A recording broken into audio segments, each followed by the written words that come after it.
আসসালামু আলাইকুম প্রিয় শিক্ষার্থী বন্ধুরা, কেমন আছো সবাই? আশা করি সবাই ভালো আছো। আজকে আমি তোমাদের সাথে আবারও হাজির হলাম হিসাব বিজ্ঞান দ্বিতীয় পত্রের যৌথ মূলধনী কোম্পানির মূলধন হিসাব চ্যাপ্টারটি নিয়ে। এই চ্যাপ্টারে আজকে আলোচ্য বিষয় ঢাকা বোর্ড 2021।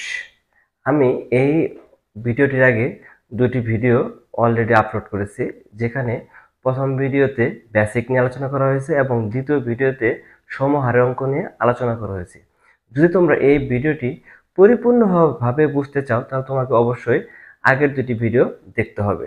তাই তোমরা আগের ভিডিওটি দেখে তারপর তোমরা এই ভিডিওটি দেখো, তাহলে আশা করি ইনশাল্লাহ তোমরা ভালোভাবে এই ক্লাসটি বুঝতে পারবে। যাই হোক, আসো আজকে আমাদের আলোচ্য বিষয়ে একটা আমি ঢাকা বোর্ড 21 একটি বোর্ড কোশ্চেন এখানে উল্লেখ করেছি। সম্পূর্ণ কোশ্চেনটা আমি এখানে লিখেছি। আমি এই কোশ্চেনটা আজকে পড়বো এবং তোমাদেরকে সলভ করে আমি লাইন টু লাইন বুঝিয়ে দেবো ইনশাল্লাহ। এখন তো এখানে বলা আছে কি, নাফিসা কোম্পানি লিমিটেড প্রতি 10 টাকা মূল্যে 10,000 শেয়ারে বিভক্ত। তার মানে এই কোম্পানি একটা শেয়ার দাম 10 টাকা, এরকম 10 টাকা মূল্যের 1 লক্ষ শেয়ার আছে। কতগুলো শেয়ার আছে?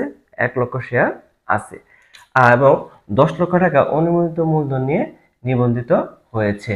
তো আমি আমার প্রথম ভিডিওতে বা দ্বিতীয় ভিডিওতে বলেছি যে এই চ্যাপ্টারের মতো করতে হবে জাবেদা। আর জাবেদা করার জন্য আমাকে খেয়াল রাখতে হবে লেনদেন। লেনদেন হলেই জাবেদা হবে, লেনদেন না হলে জাবেদা হবে না। তো প্রথম যে লাইন নিবন্ধিত হয়, এইটুকের অর্থ হচ্ছে যে এই নাফিসা কোম্পানি লিমিটেড সরকারের নিবন্ধন অফিস থেকে একটা অনুমোদন নিছে, তার সর্বমোট মূলধন হবে 10 লক্ষ টাকা, একটা শেয়ার দাম হবে 10 টাকা এবং মোট 1 লক্ষ শেয়ার থাকবে। জাস্ট একটা অনুমোদন নিছে। এইটুক কথা দ্বারা বা এই লাইনের মধ্যে যতটুকু যা লেখা আছে, এতে আর্থিক অবস্থার কোনো পরিবর্তন হয়নি, কোনো লেনদেন হয়নি। যেহেতু লেনদেন হয়নি, সেহেতু জাবেদা করার প্রশ্ন আসে না। কারণ মাথায় রাখতে হবে আমাদের চ্যাপ্টার করতে হবে জাবেদা। আর জাবেদার নিয়ম কি? লেনদেন হলে জাবেদা হবে। তাহলে আমরা বুঝতে পারলাম এইটুকু থেকে এই পর্যন্ত আমার কোথাও কোনো কি হয় নাই, লেনদেন হয় নাই, তাই জাবেদা হবে না। আচ্ছা, তারপরে কথা কি, যে কোম্পানি পরিচালনা পর্ষদ 80,000 শেয়ার 10% অধিহার। আচ্ছা, এখন এই যে অধিহার একটা নতুন শব্দ আসছে। এখন আমরা এই অধিহার বলতে আসলে কি বুঝি? অধিহার বলতে বুঝি একটা শেয়ারে যে লিখিত মূল্য আছে তার থেকে অধিক মূল্যে বিক্রি করা। এখন দেখো, আমাদের এই শেয়ারের লিখিত মূল্য হচ্ছে 10 টাকা, মানে শেয়ারের গায়ে 10 টাকা মূল্য লেখা আছে। এই শেয়ারটা কি করছে, বাজারে চাহিদা বেশি থাকার কারণে আমরা একটু অধিক দামে বিক্রি করতে পারতেছি। এখন 10% বলতে 80,000 শেয়ার 10% অধিহার। এখন এই যে একটা পার্সেন্টেজ লেখা আছে, আমাদের মধ্যে একটা কনফিউশন তৈরি হয়, এই 10% আমরা কার উপরে কাটবো, কার উপরে ধরবো। এখানে একদম মেসেজ ক্লিয়ার থাকবে এটাই, যে যখনই কোনো অধিহার বা ওভারে কোনো পার্সেন্টেজ দেওয়া থাকবে, সেটা অবশ্যই আমাকে শেয়ারে লিখিত মূল্যের উপর ধার্য করতে হবে। কার উপর ধার্য করতে হবে? লিখিত মূল্যের উপর ধার্য করতে হবে। তাহলে একটি শেয়ার দাম যদি আমার 10 টাকা হয়, আর 10% অধিহার মানে কি, এই 10 টাকা 10% কত হয়? 1 টাকা। তার মানে আমার একটা শেয়ার দাম 10 টাকা, আর আমি 1 টাকা বেশি বিক্রি করছি, তার মানে কি আমি 11 টাকা করে বিক্রি করতেছি। তাহলে মানুষ আমার আমার কাছ থেকে বা এই নাফিসা, ধরো আমি নিজে নাফিসা কোম্পানি, যখন অঙ্ক করবো তখন নিজেকে এই কোম্পানি মনে করে নিবা, তাহলে অঙ্কটা ইজি হবে। ধরো আমি নাফিসা কোম্পানি, আমি কি করতেছি, 10 টাকার শেয়ার সাধারণ জনগণের কাছে 1 টাকা বেশি মূল্যে আমি 11 টাকা করে বিক্রি করতেছি। তাহলে মানুষ আমার কাছ থেকে 10 টাকা শেয়ার 11 টাকা কিনে নেবে, তাহলে আমাকে তারা 11 টাকা দিবে। আচ্ছা, বুঝলে যে 80,000 শেয়ার, তার মানে এই কোম্পানির মোট শেয়ার আছে কত? 1 লক্ষ। সেই এই 1 লক্ষ শেয়ার থেকে 80,000 শেয়ার শেয়ার বাজারে নিয়েছে বিক্রির জন্য। কি বললাম? এই 1 লক্ষ শেয়ার থেকে 80,000 শেয়ার বাজারে বিক্রির জন্য নিয়ে গেছে। আচ্ছা, এই বাজারে যে নিয়ে গেছে বা শেয়ার বাজারে বিক্রির জন্য নিয়ে যাওয়া, এর মধ্যে কোনো আর্থিক অবস্থার পরিবর্তন ঘটছে কিনা? না, কোনো আর্থিক অবস্থার পরিবর্তন ঘটেনি। আমরা নর্মালি একটা সেন্সে বুঝি, যদি আমরা কোনো বিষয়বস্তু বিক্রি করতে চাই, সেটা যদি বাজারে নিয়ে যাই, যে বাজারে নিয়ে যাওয়া পর্যন্ত আমার আর্থিক অবস্থার কোনো পরিবর্তন হয়নি, কোনো লেনদেন হয়নি, অর্থের আদান প্রদান ঘটেনি, তাহলে যেহেতু অর্থের কোনো আদান প্রদান ঘটে নাই, সেহেতু লেনদেন হবে না। তাহলে একদম আমাদের স্পষ্ট মাথায় রাখতে হবে, এই অনুমোদন থেকে শুরু করে ইস্যু পর্যন্ত কোনো লেনদেন হয় না। কি হয় না? কোনো লেনদেন হয় না। আর লেনদেন হয় না বিধায় কি কোনো জাবেদা হবে না। ঠিক আছে, তাহলে আমাকে এই জিনিসটা পুরোপুরি মাথায় রাখতে হবে। আচ্ছা, তারপরে লাইন কি বলা আছে, মোট 90,000 শেয়ার। কতগুলো শেয়ার? 90,000 শেয়ার এর আবেদনপত্র পাওয়া গেল। তার মানে আমি যে 80,000 শেয়ার বাজারে নিয়ে গেছি, এই 80,000 শেয়ার 90,000 জন লোক কেনার জন্য আগ্রহী। কি বললাম? এই 80,000 শেয়ার 90,000 জন ব্যক্তি, কি 90,000 জন ব্যক্তি কেনার জন্য আগ্রহী। তাহলে আমরা কি এই 90,000 শেয়ার বিক্রি করতে পারবো না? আমরা শেয়ার কতগুলো বিক্রি করতে পারবো? 80,000। আমি লাস্ট ক্লাসে সমাহারে ভিডিওতে বলেছি, যা ইস্যু করা হবে তার থেকে বিলি বা বিক্রয় কখনো বেশি হবে না, হতে পারে না। কারণ আমার বাজারে নিয়ে গেছে 80,000 শেয়ার, তাই আমি 90,000 কিভাবে বিক্রি করব? আমি ইচ্ছা করলে 80 বিক্রি করতে পারবো, 75 বিক্রি করতে পারবো, 70 বিক্রি করতে পারবো, কিন্তু 80,000-এ 1 টাকা বেশি বিক্রি করতে পারবো না। আচ্ছা, নেক্সট কি বলা আছে, কোম্পানি 80,000 শেয়ার আবেদনকারীদের মধ্যে বন্টন করা হয়। তার মানে যারা আবেদন করছে, এই আবেদনকারীদের মধ্যে 80,000 শেয়ার কি করছে? বন্টন করে দিছে। তারপর কি বলা আছে, এবং অতিরিক্ত আবেদনের অর্থ ফেরত দেওয়া হলো। তার মানে আমি ইস্যু করছিলাম 80,000, আবেদন পাইছি 90, তার মানে ইস্যুর থেকে আমি কি 10,000 বেশি আবেদন পাইছি। তো এই 10,000 জনকে আমি কি শেয়ার দিতে পারবো না। এখন কথা হচ্ছে, আমরা কিভাবে এই 80,000 জন সিলেক্ট করব? আমাদের রুলস হচ্ছে, যখন শেয়ারটা বিক্রি করবে বা বিলি করবে, তখন একটা লটারি হবে। লটারিতে যে 80,000 জনের নাম উঠবে, সেই 80,000 জনে কি করতে পারবে? শেয়ার কিনতে পারবে। আর বাকি 10,000 কি হবে? তাদেরকে টাকা ফেরত দিতে হবে। আচ্ছা, এখন আমরা ক নাম্বার প্রশ্ন সমাধান করব, যে অধিহারের পরিমাণ নির্ণয় করো। কি নির্ণয় করো? অধিহারের পরিমাণ নির্ণয় করো। এখন এই অধিহারের পরিমাণ আমরা কিভাবে নির্ণয় করব? বলছে এখানে এখানে আমরা লিখব ক নাম্বার, অধিহারের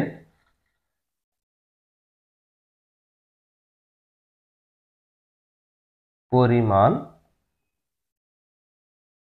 নির্ণয় করা হলো। তাহলে আমি লিখবো কি, অধিহার সমান সমান, এখন দেখো আমরা কতগুলো শেয়ার বিক্রি করছি? 80,000 শেয়ার। তার মানে 80,000 শেয়ারের থেকে আমি 1 টাকা করে বেশি নিতে পারছি। তাহলে আমরা লিখবো এখানে যে অধিহার নির্ণয়ের সূত্র লিখবো কি, যে বিলিখিত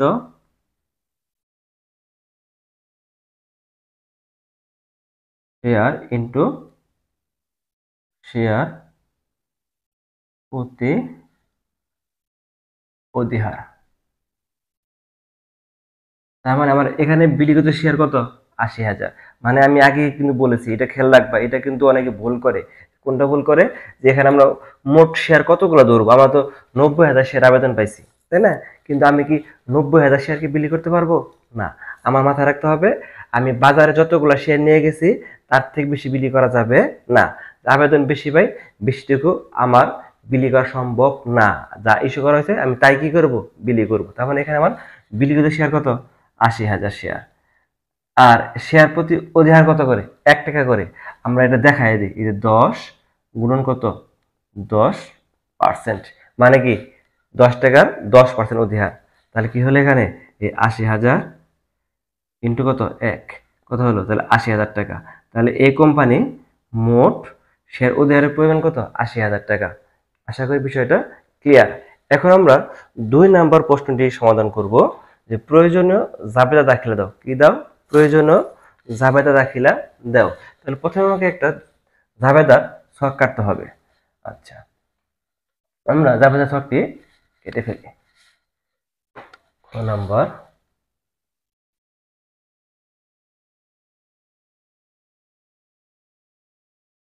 ডেবিট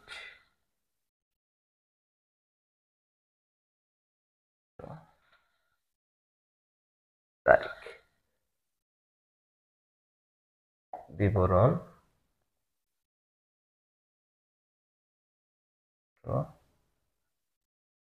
ডেবিট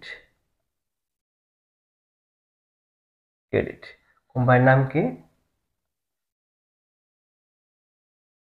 নাফিসা কোম্পানি জাবেদা বহি। আচ্ছা, তাহলে এখানে আমাদের জাবেদা শুরু করতে হবে কোথা থেকে? আমি আবারও বলি, আমাদের জাবেদা শুরু করতে হবে আবেদন পাওয়া গেল থেকে। আর আবেদন পাওয়া মানে কি? যতজন ব্যক্তি আবেদন করছে ঠিক ততজন ব্যক্তি কি করবে? আমাদের ব্যাংক অ্যাকাউন্টে টাকা জমা করবে। এখানে একটা উল্লেখযোগ্য বিষয় হচ্ছে যে এই যখন কোম্পানি শেয়ার বিক্রি করবে তখন হাতে হাতে কোনো লেনদেন হবে না। সবকিছু লেনদেন হবে আমার কি হবে? ব্যাংকের মাধ্যমে। মানে একটা কোম্পানি, ধরো নাফিসা কোম্পানি কি করবে? একটা ব্যাংক অ্যাকাউন্ট বা একটা ব্যাংকের হিসাব সিলেক্ট করবে, সেই হিসাবে সবাই কি করবে? টাকা জমা দিবে। তাহলে কতজন ব্যক্তি শেয়ার কিনবে? 90,000 জন শেয়ার কিনবে। তাহলে 90,000 জন কি করছে? আমাদের ব্যাংকে টাকা জমা দিছে। কত করে জমা দিছে? একটা শেয়ার দাম 1 টাকা। তাহলে এরকম 90,000 শেয়ার জমা দিছে।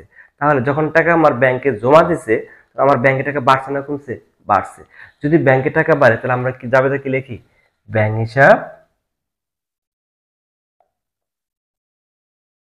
ডেবিট কত টাকা?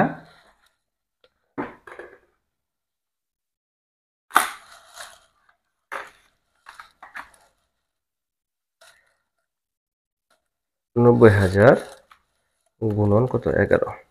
কত হলো? 9,90,000 টাকা। তার মানে এই 90,000 ব্যক্তি আমাদের ব্যাংকে 9,90,000 টাকা জমা দিছে। তারা কি জন্য জমা দিছে? শেয়ার কেনার জন্য। কোম্পানি কি শেয়ার দিছে? না, জাস্ট টাকাগুলো ব্যাংকে আসছে। যতক্ষণ পর্যন্ত এই কোম্পানি ওই ব্যক্তিদেরকে শেয়ার প্রদান না করবে, শেয়ার শেয়ার মানে কি? কোম্পানি মালিকানা। যতক্ষণ পর্যন্ত মালিক না বানাবে ততক্ষণ পর্যন্ত কোম্পানি কি এই ব্যক্তিদের কাছে দায়বদ্ধ। আর আমরা জানি দায় বাড়লে কি? ক্রেডিট। তাহলে আমরা এখানে লিখবো কি? শেয়ার আবেদন হিসাব ক্রেডিট কত টাকা? 9,90,000 টাকা। আমরা ব্যাখ্যা লিখবো এখানে, যেহেতু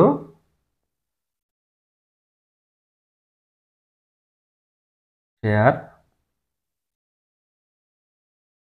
আবেদন পাওয়া গেল। আচ্ছা, ঠিক আছে। তাহলে আমাদের এই আবেদন পাওয়া গেল, এই পর্যন্ত আবেদন আমাদের শেষ হয়ে গেল।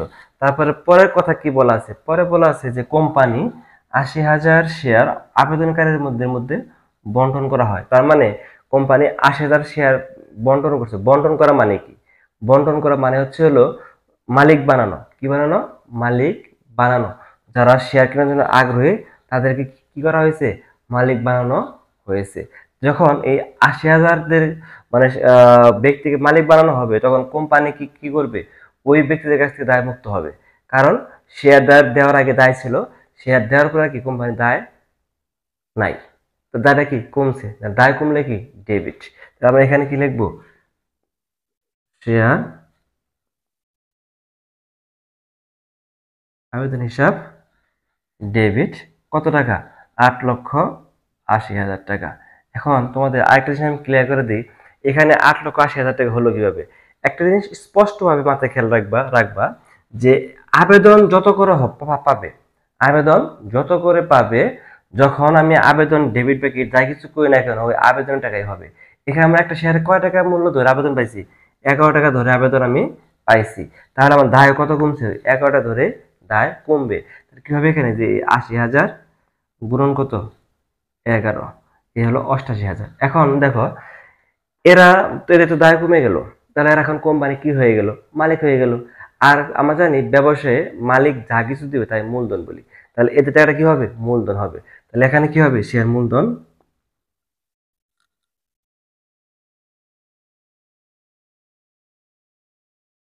হিসাব কি? ক্রেডিট কত? 8 লক্ষ টাকা। এখানে একটা জিনিস স্পষ্ট, তুমি সমহারে অঙ্ক করো আর অধিহারে অঙ্ক করো আর অবহারে অঙ্ক করো, শেয়ার মূলধন সবসময় কি হবে? লিখিত মূল্য হবে। স্পষ্ট ভাষা আবার মনে রাখো যে শেয়ার মূলধন সবসময় কি হবে? লিখিত মূল্য হবে। সেটা তুমি অধিহারে শেয়ার বিক্রি করো আর অবহারে করো, সমহারেই করো, সেটা দেখার বিষয় না। আমি দেখবো কি শেয়ার মূলধন অলওয়েজ কি? লিখিত মূল্য 10 টাকা। এখন দেখো এখানে আবেদন করলাম 11 টাকা, শেয়ার মূলধন করলো কত? 10 টাকা করে। তাহলে 1 টাকা কি বেশি আছে না? 1 টাকায় কি? অধিহার। তাহলে এখানে কি শেয়ার অধিহার কি হবে? ক্রেডিট হবে। এখন অনেকের প্রশ্ন, স্যার এই শেয়ার অধিহার জিনিসটা কি? এই শেয়ার অধিহার হচ্ছে মালিকানা সত্ত্ব। শেয়ার অধিহারটা কি? মালিকানা সত্ত্ব। আমি একটা এক্সাম্পল দিয়ে বুঝিয়ে দিই যে কিভাবে মালিকানা সত্ত্ব হলো। ধরো যে এ এবং বি দুইজন ব্যক্তি একটা ব্যবসা শুরু করছে। সেই ব্যবসাটা তারা 1,00,000 টাকা করে মূলধন দিছে। কত টাকা করে মূলধন দিছে? খুব ভালো করে এক্সাম্পলটা বুঝো, তাহলে আজকে শেয়ার অধিহারটা কমপ্লিট হয়ে যাবে। তাহলে এ এবং বি দুইজনে 2,00,000 টাকা মূলধন দিছে। তার মানে কি এর নামে কত আছে? 1,00,000 টাকা, আর বির নামে আছে কত? 1,00,000 টাকা। এখন এ আর বি চিন্তা করলো যে আমরা আরেকজন কি করব, এখানে আমরা মালিক নিব। তারা সি কে অফার করলো যে তুমি আমাদের ব্যবসার সাথে অ্যাড হও। এখন কথা হচ্ছে এরা দুজন ব্যবসা করে অনেক লাভজনক পরিস্থিতিতে নিয়ে গেছে, ব্যবসা এখন লাভবান, সবাই লাভ হচ্ছে, এখন মুনাফা হচ্ছে। এখন এরা লাভ মুনাফা মূলধন দিচ্ছে 1,00,000 করে, এখন সির কাছ থেকে তারা কি 1,00,000 টাকা মূলধন নেবে? না। এখন এ এবং বি সি কে প্রস্তাব করলো তুমি কি করবা? 1,50,000 টাকা দেবে। কত টাকা দেবা? 1,50,000। তাহলে সি কি করলো? ব্যবসায় 1,50,000 টাকা প্রদান করলো। এখন কথা হচ্ছে এর পাশে 1,00,000, বির পাশে 1,00,000, এখন সির পাশে কি 1,50,000 লেখা থাকবে? না, সির পাশে কি থাকবে? 1,00,000 টাকা লেখা থাকবে। এখানে সির কাছ থেকে কি 50,000 টাকা কি বেশি নেওয়া হয়েছে না? এটা কি সির টাকা? না, সির একার টাকা না। এখানে এই 50,000 টাকার মধ্যে এ বি সি তিনজনের কি আছে? অধিকার আছে। তার মানে যে মূলধন তার থেকে কি বেশি টাকা নেওয়া হয়েছে। ঠিক আছে। আর এই মূলধনের থেকে বেশি টাকা হচ্ছে কি? শেয়ার অধিহার। আর এই শেয়ার অধিহারের অধিকার কাদের? মালিকদের। আর শেয়ার অধিহারের ফলে কি মালিকদের অধিকার বৃদ্ধি পায়। আর মালিকদের মানে মালিকের সত্ত্ব বৃদ্ধি পাওয়া মানে কি? ক্রেডিট। তার মানে এখানে আমরা আজকে থেকে মাথায় রাখবো শেয়ার মূলধন কি? মালিকানা সত্ত্ব। আর মালিক সত্ত্ব বৃদ্ধি পাইলে কি হয়? ক্রেডিট হয়। মূলধনও কি? মালিকানা সত্ত্ব। তো মূলধন বৃদ্ধি পাইছে, তাহলে মূলধন ক্রেডিট। ঠিক অনুরূপ শেয়ার অধিহার মালিকানা সত্ত্ব, আর মালিকানা সত্ত্ব বৃদ্ধি পাওয়া মানে কি? ক্রেডিট। তাহলে এখন 1 টাকা করে লাভ হলে 80,000 শেয়ারের যে মোট অধিকার কত? 80,000 টাকা আমরা কত বের করেছি? তাহলে দেখো এখানে যোগফল কত আছে? 8,80,000, এখানে 8,80,000। তাহলে কি অঙ্কটা কি? ডেবিট এবং ক্রেডিট পাশ কি মিলা গেছে। কারণ আমরা জানি যে প্রত্যেকটা জাবেদায় বা প্রত্যেকটা দাখিলায় বা এন্ট্রিতে একটা ডেবিটের সমপরিমাণ কি থাকে? ক্রেডিট থাকে, এবং সমপরিমাণ ক্রেডিটের সমপরিমাণ ডেবিট থাকে। তাহলে অঙ্কটা মিলে গেছে। আমি এখানে ব্যাখ্যাটা লিখলাম না, ব্যাখ্যাটা তোমরা লিখে নিও, যেহেতু শেয়ার আবেদনকে শেয়ার মূলধনে স্থানান্তর করা হলো। আচ্ছা, এটা শেষ। এখন কথা হচ্ছে আমরা আবেদন পাইছিলাম কত? 90,000-এর। আর মালিক বানালাম কতজনকে? 80,000 জনকে। কেন 80,000 জনকে মালিক বানালাম? কারণ আমি বাজারে 80,000 শেয়ারই নিয়ে গেছিলাম। তাহলে বেশি যে 10,000 শেয়ার আছে যারা আবেদন করছিল শেয়ার কেনার জন্য, কোম্পানি কি তাদেরকে শেয়ার দিতে পারলো? না। শেয়ার যদি না দিতে পারে তাহলে কোম্পানি কি করবে? তাদের টাকা ফেরত দেবে। এখন কথা হচ্ছে দেখো তারা টাকা কোথায় জমা করছিল? তারা টাকা ব্যাংকে জমা করছিল। তাহলে ফেরত দিলে কোথা থেকে দিতে হবে? ব্যাংক থেকে দিতে হবে। আর ব্যাংক থেকে টাকা যদি দিয়ে দিই, ব্যাংকে টাকা বাড়বে না কমবে? অবশ্যই ব্যাংকে টাকা কমবে। আচ্ছা, ব্যাংকে আমি কি বলি? সম্পদ বলি। আর সম্পদ কমলে কি হয়? ক্রেডিট। আচ্ছা, আমার ব্যাংকে যখন টাকা জমা ছিল, আমি শেয়ার দেই নাই। শেয়ার দেওয়ার আগে আমি কি ছিলাম? দায় ছিলাম। এখন শেয়ার দিতে পারলাম না, তবুও আমি দায় ছিলাম। আর যখন টাকা ফেরত দিলাম তখন আমার কি দায় নাই? দায় কি হয়েছে? কমে গেছে। আর দায় কমলে কি? Credit, sorry debit. তাহলে আমরা এখানে কি লিখবো? শেয়ার আবেদন হিসাব কি? ডেবিট। আর ব্যাংক হিসাব কি হবে? ক্রেডিট। কত টাকা হবে? 10,000 গুণন 11। কত হবে? 1,10,000। 1,10,000। তাহলে এখানে ব্যাখ্যা কি লিখবো? যেহেতু অতিরিক্ত আবেদনের টাকা ফেরত দেওয়া হলো। এই হলো আমাদের জাবেদা। তো জাবেদা করার সময় দুইটা জিনিস খেয়াল রাখবা, মানে দুইটা না, কয়েকটা জিনিস। সেটা হচ্ছে যে আমার জাবেদা শুরু হবে আবেদন পাওয়া গেল থেকে। কোথা থেকে জাবেদা শুরু হবে?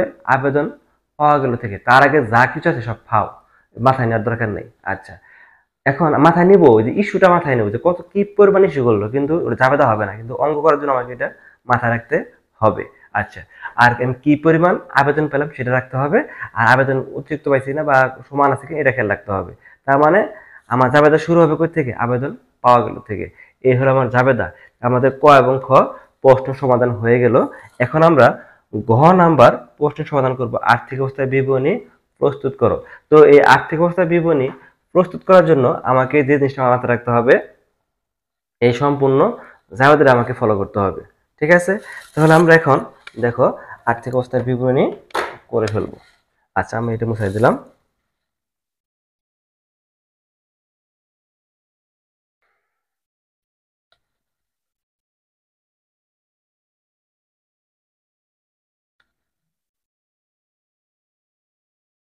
এখন আর্থিক অবস্থার আমরা একটা ছক কেটে ফেলি।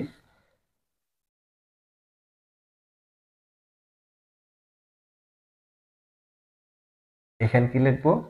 নাফিসা কোম্পানি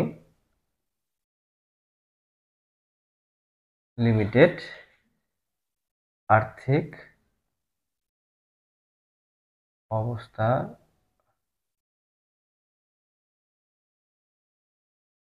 বিবরণী। এখানে আমরা কি লিখবো? বিবরণ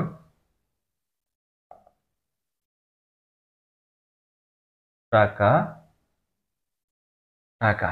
তো এই হলো আমার আর্থিক অবস্থা বিবরণী ছক। ড্যাশ সালের ড্যাশ এর সমাপ্ত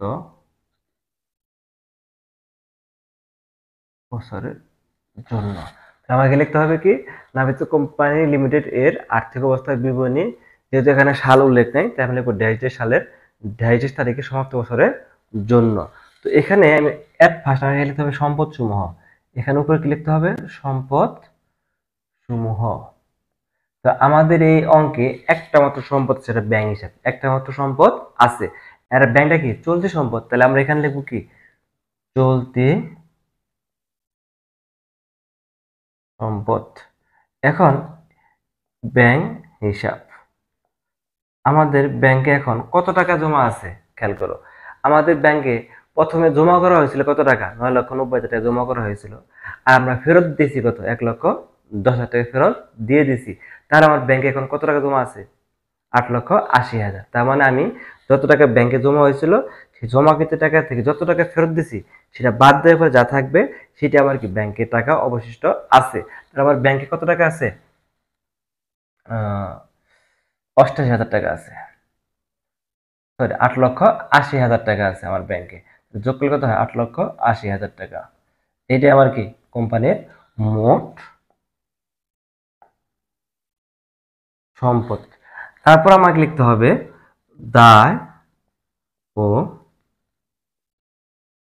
শেয়ার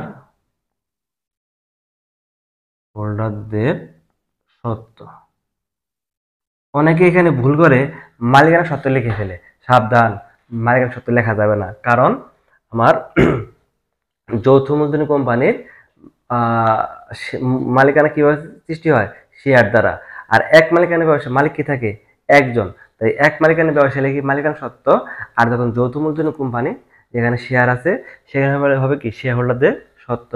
কারণ মালিক তো একজন না, যতগুলো শেয়ার কিনবে মানুষ, ঠিক ততগুলো কি আছে? কোম্পানি মালিক আছে। তাই এখানে আমরা কি লিখবো? শেয়ার হোল্ডারদের সত্ত্ব। এটা লেখার পরে প্রত্যেকটা অঙ্কের মধ্যে একটি কমন কথা লিখতে হবে। কমন কথা কি? অনুমোদিত মূলধন। কি লিখতে হবে? অনুমোদিত মূলধন। মানে এই কোম্পানির কত টাকার মূলধনের অনুমতি আছে।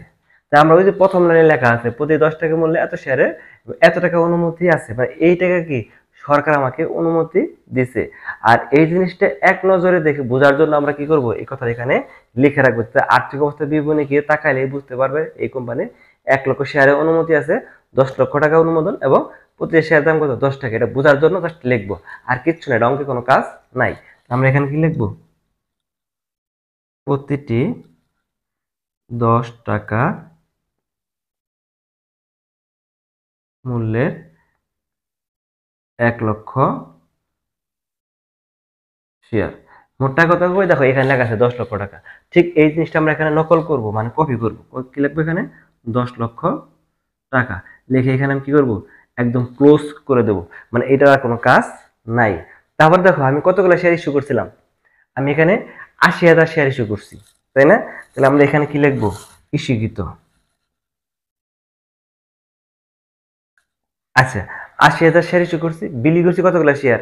আমি কি 90,000 শেয়ার বিলি করতে পারছি? না। আমি কত ইস্যু করছি? 80। বিলি করছি কত? 80। তাহলে আমরা কি লিখবো? ইস্যুকৃত বিলিখিত। এবং কতগুলো শেয়ার টাকা আমি আদায় করছি?